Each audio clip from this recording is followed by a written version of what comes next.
यहाँ हेर्न सक्नुहुन्छ मिसिन बराबर खन्दै आलु हाल्दै यहाँ हुनुहुन्छ मल हाल्ने मान्छे, यहाँ हुनुहुन्छ खन्ने मान्छे। हेर्नु पसिनै पसिना मेरो बाउ। मैले चाहिँ यहाँ हात मेरो पनि मैलै छ।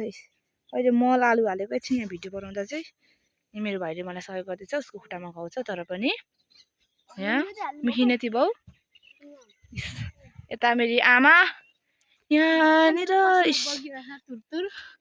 मल हाल्दै हुनुहुन्छ। यहाँ हेर्न सक्नुहुन्छ मेरो घर चाहिँ यस्तो छ।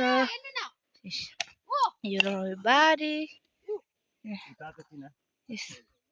ल के भन्न चाहनुहुन्छ?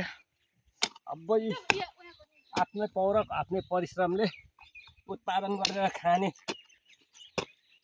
अब अरूको आशा नगर्ने भन्ने चाहन्छु। ल ल ठिक छ। मैले त गाइस आलु यहाँदेखि होइन एकैचोटि यता रोपौँ भनेको यहाँ मल धेरै हाल्ने अरे कि अनि यत्रो आलु फल्यो भने त ठाउँ अगाड्छ।